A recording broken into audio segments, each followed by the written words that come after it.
ಈ ಪ್ರೀತಿ, ಈ ನಂಬಿಕೆ ಇದೇ ತರ ನಮ್ಮ ಚುನಾವಣೆ ಮುಗಿಯೋ ತನಕ ಇರಬೇಕು.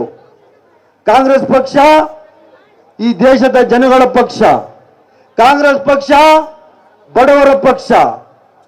ಈ ದೇಶಕ್ಕಾಗಿ ಕಾಂಗ್ರೆಸ್ ಕೊಟ್ಟಂತಹ ಸಾವಿರಾರು ಯೋಜನೆಗಳು ನಿಮ್ಗೆ ಗೊತ್ತಿರುವಂಥದ್ದು.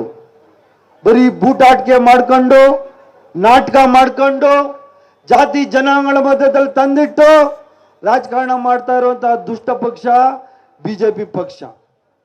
ದೇಶವನ್ನು ಒಡೆಯುತ್ತಾ ಇರುವಂತ ಪಕ್ಷ ಬಿಜೆಪಿ ಪಕ್ಷ. ಇಂತಹ ದುಷ್ಟ ಪಕ್ಷ, ಈ ದುಷ್ಟ ಪಕ್ಷದ ನಾಯಕರನ್ನ ನೀವು ಹೊರಗಡೆ ಇಟ್ಟು ಚುನಾವಣೆ ಮಾಡಬೇಕು ಬಂಧುಗಳೇ. ಇವತ್ತು ನಮ್ದು ಚುನಾವಣೆ ಕಾಂಗ್ರೆಸ್ ಮತ್ತು ಬಿಜೆಪಿ ವಿರುದ್ಧ ಅಲ್ಲ. ಈ ಚುನಾವಣೆ ಭಾರತ ದೇಶದ ರಕ್ಷಣೆಯ ಬಗ್ಗೆ, ಭಾರತ ದೇಶದ ಪ್ರಜಾಪ್ರಭುತ್ವದ ಬಗ್ಗೆ. ಈ ಚುನಾವಣೆ ರೈತರ ಪರವಾದ ಚುನಾವಣೆ, ಈ ಚುನಾವಣೆ ಮಹಿಳೆಯರ ಪರವಾದ ಚುನಾವಣೆ. ಈ ನಾಲ್ಕು ನಾನು ವಿಚಾರಗಳು ಹೇಳಿದ್ನಲ್ಲ, ಇದರೆಲ್ಲ ವಿರುದ್ಧವಾಗಿರುವಂತ ಪಕ್ಷ ಬಿಜೆಪಿ ಪಕ್ಷ.